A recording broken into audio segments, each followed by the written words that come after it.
Hello, sports fans. It is Monday, January the 5th, year 2015. And as always, a lot to get to in the sports world, so let's get it going right now. Happy New Year to you. Hope you guys caught some of the games over the weekend. Let's recap what went on in a wild and woolly NFL wildcard weekend. Let's start down in Indianapolis, where the Indianapolis Colts beat the Cincinnati Bengals 26-10. I mean, to me, this was the best bet of the weekend. I thought Indianapolis would roll in this game. The game was close early. Indianapolis pulled away late. Cincinnati, to me, was way too beat up to win this game on the road. Way too beat up. A.J. Green didn't play with the concussion. The tight end was out. Cincinnati, injuries all over the place. I thought from the start Cincinnati was going to be too beat up to win this game. Indianapolis outgained Cincinnati like 482 to 254, pulled away in the second half. The game was close early, but like I said, Indianapolis took over in the second half and really dominated the second half.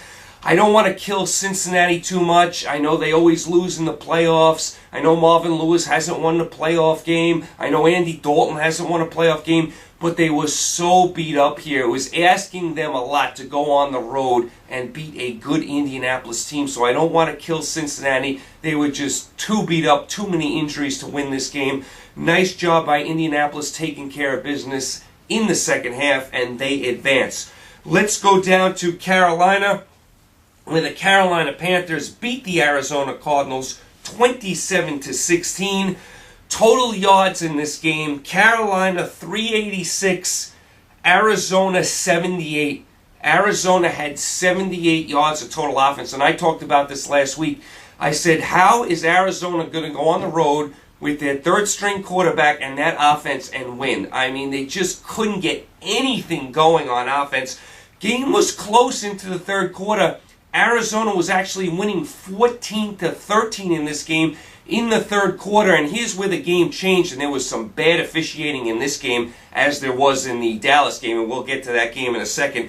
But Arizona's up 14-13 in the third quarter. They have the ball. They throw a deep pass down the sidelines to Floyd. It's incomplete. Should have been a holding call on Carolina. Would have gave Arizona an automatic first down. They don't call it. From there, Arizona has to punt. Carolina takes it right into the end zone, goes up 20-14. On the ensuing kickoff, Arizona fumbles. Looks like Carolina's going to go 3 and out and have to settle for a field goal. They call pass interference on third down on Arizona, which I thought was another bad call. From there, Carolina takes it in, makes it 27-14, and they win 27-16. So despite Carolina dominating in total yardage, this game was close in the third quarter. And those two big calls really put the momentum on Carolina's side. I mean, that holding call that was not called should have been called on Carolina. They definitely held Floyd. Should have definitely been a penalty. Would have kept the drive alive for Arizona. From there, they had a punt, and Carolina took it right in. And then on the ensuing kickoff, Arizona fumbled, and then they get a bad pass interference call against them on third down, and Carolina scored again. So the game really flipped. Now, hey, listen. I don't want to go too crazy about the two calls because Arizona did nothing in this game offensively. And even if they got the two calls, they probably was still going to lose. I mean, they got outgained 386-78. Couldn't do anything on offense. Hard to kill Arizona as well, just like Cincinnati, because Arizona's playing with their third-string quarterback. No Palmer, no Stanton. What team could win on the road with their third-string quarterback? Asking an awful lot from Arizona, so I don't want to kill them. Nice job by Carolina. They've gotten hot at the end of the season. I thought they were dead and buried long ago. They've come back. They finished the end of the season strong, and they win a home playoff game, so Carolina also advances. Let's go to Pittsburgh, where the Baltimore Ravens beat the Pittsburgh Steelers 30-17. This was the game I was most surprised about. Now, I'm not surprised Baltimore won. I mean, it's a big rivalry. We figured the game was going to be close, but I did not think Baltimore was going to handle Pittsburgh this easily in the Steel City. Baltimore, I thought, dominated this game and deserved to win. Baltimore's secondary, which is all beat up, played really well. Baltimore has about 20 guys on injured reserve this year. No one does a better job in the league than Ozzie Newsome with player personnel, plugging guys in, finding guys. Baltimore's secondary was really good, and the Steelers have a good offense. They can move the ball. Baltimore's secondary, really good. Flacco, very good, no turnovers. Forsett running the ball, good, despite his one fumble. I thought Steve Smith Sr. played well, had 100 yards receiving.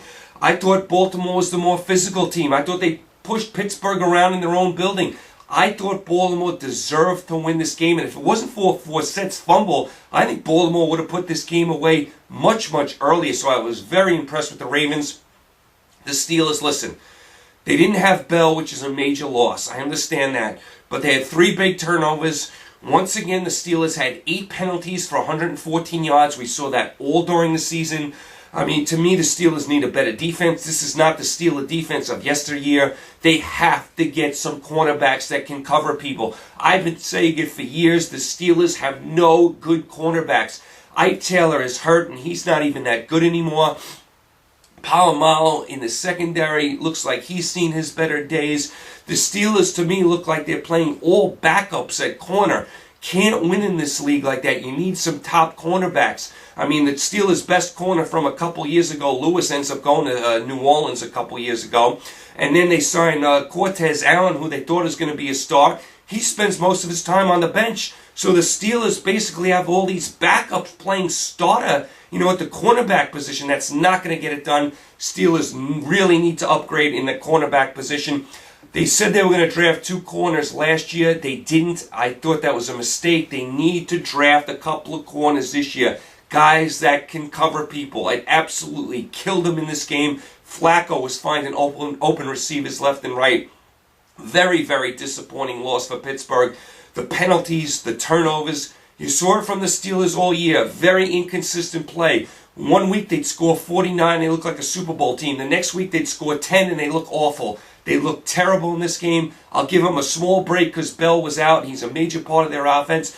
But I thought the Steelers were soft in this game. I thought they were bad on defense. And I thought Baltimore deserved to win. Nice job by the Ravens. The Steelers in the offseason, like I said, go get someone that can cover somebody. By the way, I'm losing my voice. I have a slight cold. Thanks for bearing with me. And let's go to the Big D in Dallas with all the controversy in this game, where the Dallas Cowboys come back and beat the Detroit Lions 24-20. This was a very, very strange game. First of all, Detroit is up early, 14-0, before you can blink an eye. Then Dallas scores right at the end of the half to make it 14-7. Detroit does kick a field goal at the end of the half also to make it 17-7. Detroit is actually up 20-7 in the third quarter.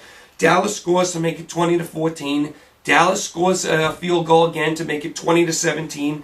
We're in the fourth quarter here, and here's where the game changes. Detroit's up 20-17. 8 minutes to go in the game. Detroit has a 3rd and 1 around midfield. I thought they were going to run the ball there for a first down. They throw a bomb down the sidelines. I was shaking my head saying, wow, why is Detroit throwing a bomb here? Dallas gets flagged for pass interference. Looked like pass interference to me. Guy wasn't playing the ball. Looked like there was contact. The way they call things in the league now, I thought it was an obvious pass interference call. Referee calls pass interference. I'm like, wow, that's a big call in the game. Detroit's going to get a first down here. They're going to get at least a field goal, maybe a touchdown, and put this game away.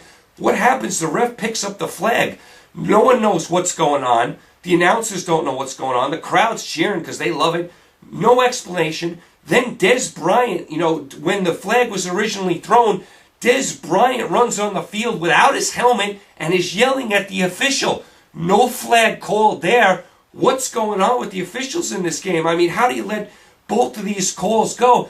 The original pass interference call was a correct call. Now, they said later on that a second referee who had a better look at it overruled the call and said there was not enough contact on the play. I thought that was a bad overrule. And I like when they let the players play. I don't like seeing all these penalties. I think the defense is at a major disadvantage to begin with. But I did think that was pass interference. The guy wasn't playing the ball. There was contact. And on top of that, how do you let Dez Bryant run on the field without a helmet and start attacking the official verbally? You can't let that go on. So they let that call go.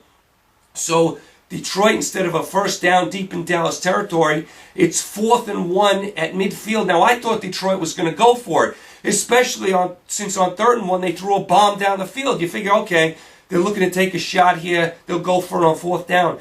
They don't go for it on 4th down, which I was shocked about. They bring on the punting unit, and here's where the old Lions showed up. for the rest of this game. The punt goes about 5 yards, and you're like, oh my goodness, what is Detroit doing here? Then Dallas on the ensuing drive has, I think, a 4th and 8. Detroit has a chance to get them off the field right there. Dallas converts on the 4th and 8. Then Dallas has another 3rd and long. Detroit takes a holding penalty where they take down the back. Then on 3rd and long again, they give Romo all day to throw, and he throws the touchdown pass to give Dallas the 24-20 lead. Detroit still has time. There's still a couple minutes left in the game. They still have a couple timeouts. Detroit gets the ball back. Stafford fumbles. Dallas recovers it, but Dallas fumbles, so Detroit gets a major break there. They get another possession. They go up to midfield, and they end up getting stopped on down. Stafford gets sacked, fumbles the ball. Dallas recovers and wins the game. Nice comeback by Dallas. I don't want to take it away from them. They were down 14-0 early. They didn't give up basically any points to Detroit after the first quarter. Detroit could not get in the end zone after that. Dallas did some things on offense. I didn't think Dallas played all that well in this game. They're going to have to play a heck of a lot better to win in Green Bay.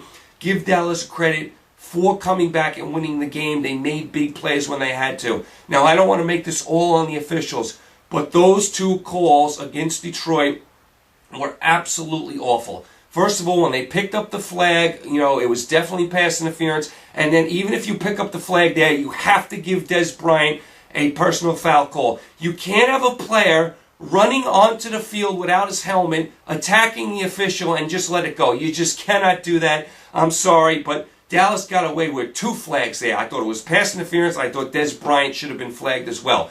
Now, I don't want to make it all about those 2 calls, because teams find a way to overcome that. If you're a really great team, a Super Bowl team, you can find a way to overcome that. Detroit had chances to overcome that. They could have went for it on 4th and 1 after that. I thought that was a bad job by the coach punting there. Then the punt was atrocious. Then they had 3 opportunities to get Dallas off the field. The first time was a 4th down. They could have got Dallas off the field with no points. The second 2 times they could have got Dallas off the field with just giving Dallas Dallas would have settled for a field goal there. The game would have been tied. Detroit would have been in good shape. Detroit didn't make any of the plays. Then when Detroit gets the ball back, they fumble. They get a break because Dallas fumbles it right back. And then they end up getting stopped on downs the lines around midfield where Stafford fumbles again and Dallas recovers. Detroit had chances after those 2 blown calls. They had chances. They had about 5 chances with different things to get done, and they couldn't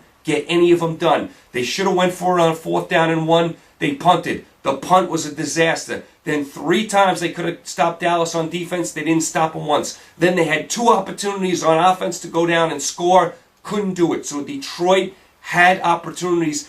After those 2 no calls, the bad Lions showed up. Those were the Lions of yesteryear where they found ways to lose. So I don't want to make this all about the officials, but those were 2 really bad calls there. First call should have been pass interference, and then Dez Bryant has to be hit with a personal foul. So I thought the officiating in the Dallas-Detroit game was atrocious on both sides. I mean, there were some bad calls on both sides, and I thought the officiating in the Arizona-Carolina game was atrocious. And I'm not one of these guys that gets on the officials. I like to see them let them play. I like to see, the game be determined without the officials throwing flags. But you got to call the obvious stuff. I mean, when you're in the Carolina game, when they're holding a receiver, you got to call that, especially the way the game is called now. In this game, obvious pass interference has to be called, and even if you don't call that, you can't let Dez Bryant run onto the field without his helmet and start verbally attacking the official and let him get away with it. You just can't do it. Like I said, it's not all about the official. Give Dallas credit for coming back. Give Dallas's offense credit for making the plays at the end. Give Dallas's defense credit. They gave up 14 points right away in this game. Didn't give Detroit another touchdown the rest of the game, so give Dallas credit there. Heartbreaking loss for Detroit. They had numerous chances to win this game, numerous chances to put this game away. I thought Detroit played good enough to win up until 8 minutes left in the 4th quarter. Then the old Detroit showed its ugly head. Dallas will have to play a whole heck of a lot better to beat Green Bay in Green Bay. We'll keep an eye on Romo. Romo did not look himself yesterday. Was throwing a lot of balls that was sinking into the ground. But Dallas does manage to escape and win the game in a wild card weekend. As far as the games this week, here are the spreads. New England is at home, -7 against Baltimore. Denver at home -7 against Indianapolis. My voice. Seattle at home -11 against Carolina. And Green Bay -6.5 against Dallas. So you have all of the big teams, pretty heavy favorites here. To me, what I'm going to do is I'm going to take two of these four teams in a lot of combinations, and I'm going to play a two-team teaser. I do think all four of these favorites are going to get through, although all four of the spreads are high. So I'm going to move the line. I'm going to make it New England -1. I'm going to make it Denver -1. I'm going to make Seattle -5, and I'm going to make Green Bay, basically pick them.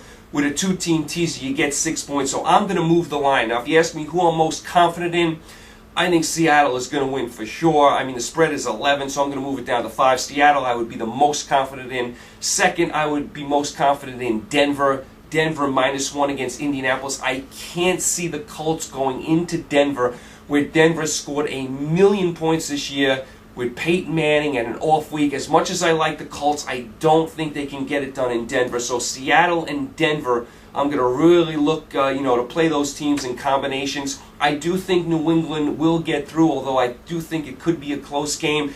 And Green Bay, Dallas, I mean, after what I saw yesterday, I think Green Bay squeaks it out. I definitely give Dallas a chance to win this game. I didn't like the way Dallas played yesterday. I just didn't like the way Romo was playing. He looked a little off. Now, he did rally the troops, did make some big plays at the end. Dallas didn't look all that great yesterday to me, and they're going to have to play a heck of a lot better to win up in Lambeau Field. Very tough place to play. Green Bay had an off week. You know Green Bay can score left and right. No, I don't love Green Bay's defense either. I think both teams will get some points. Very difficult place to play, though. Green Bay, Lambeau Field with that offense, very difficult place to play. So I definitely am most confident in Seattle, then Denver, then probably New England and Green Bay, bringing up the rear. So I will play a two-team tease with those four teams, and I'll move the line 6 points. Games are very tough picking this week if you're picking straight up, because you got the four big teams favorites, but big favorites. I mean, there's some high numbers here. 7, 7, 11, and 6.5. Those are some high numbers. So I would look to move the line this week.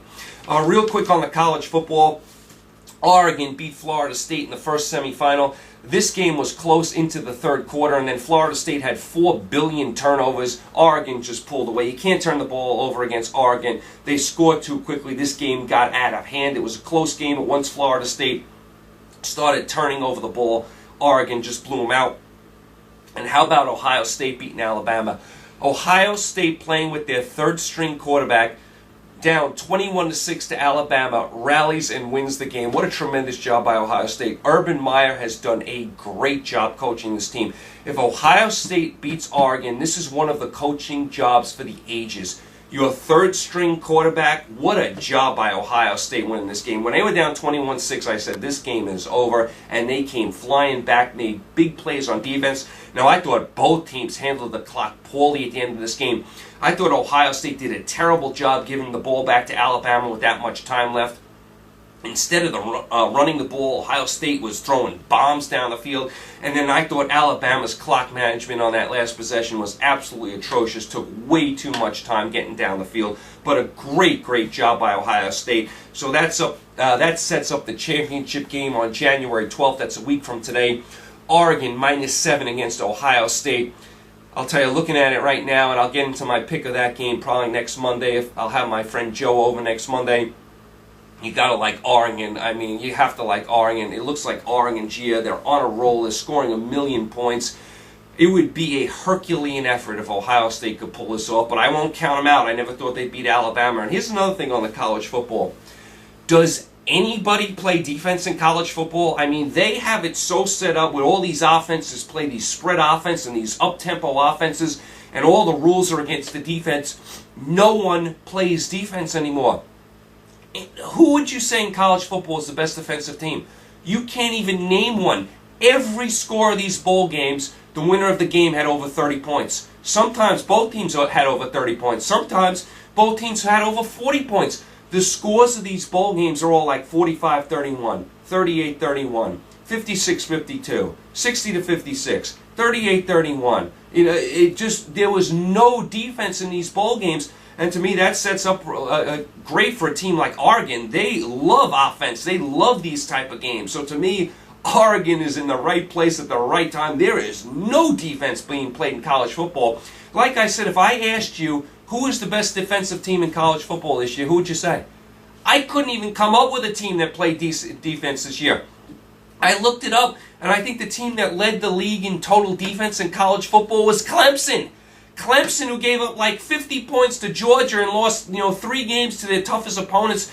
Clemson lost to Georgia, Georgia Tech, and Florida State without Winston at quarterback. Those were their 3 toughest games. They lost all 3. They gave up 50 points to Georgia, and Clemson led college football in total defense. Would you ever think that? I would never think that. Very few teams playing good defense, even teams that you think are good defensive teams like Alabama, LSU, they even gave up a ton of points in these bowl games. I mean, LSU gave up 31 to Notre Dame, who had lost like 5 games in a row. No defense being played in college football whatsoever. Even teams that started off playing decent defense like Mississippi State and Ole Miss, they didn't do anything defensively. So all I see in these bowl games is high-scoring games. Can someone please play some defense in college football? And the NFL isn't much better, but college football, there is no defense being played. Okay, there you go. You guys are all caught up. I'm sorry I got to cut this short. I have a really bad cold, and I am all congested, having a hard time talking here. I will be back with you guys next Monday. We'll recap the NFL. I'll also make my pick for the national championship game between Oregon and Ohio State. I think you know where I'm leaning in that game. And as far as everything else going on, listen, you got your NBA tonight as you always do. You got your NHL as you always do. You might want to check out some college basketball tonight. College basketball's big Monday starts tonight. Remember, you got no NFL football, no more bowl games. Maybe you want to check out some good college basketball on Big Monday. You got Notre Dame and North Carolina, 2 good teams. And you got Oklahoma and Texas, a very big rivalry. So you may want to check out some college basketball tonight while you're getting ready for the football over the weekend and next Monday. Maybe a good time to check out some college basketball. The NHL and the NBA season go on forever, so you can always catch them. Check out some college basketball tonight. That's where I'm headed. And by the way, I wanted to send my condolences out to the family of Stuart Scott. As you heard, Stuart Scott passed away yesterday, the longtime broadcaster at ESPN. It's funny, I watch SportsCenter every single night before I go to sleep. That is what I do before I go to sleep. That's my, nighttime ritual. I'll watch the games and I'll cap it off with SportsCenter, get all the highlights, and you're so used to seeing Stuart Scott, close out your night because he's on SportsCenter all the time. Going to be very strange without Stuart Scott on the broadcast. Terrible story. Only 49 years old. He's been battling cancer for a while. Just an absolutely awful, awful story.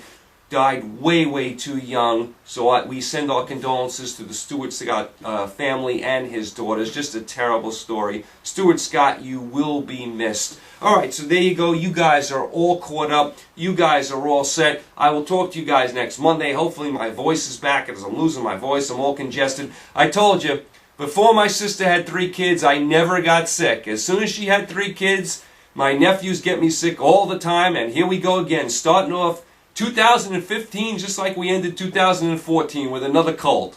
Hopefully I'll be better next week. You guys, happy and healthy 2015. I hope this year is your year. You guys, watch some college basketball tonight. Check out your NBA and NHL. And I'll be back with you Monday. We'll recap all the football and we'll preview that big college football championship game. You guys, thanks for the support as always. I will talk to you very, very soon.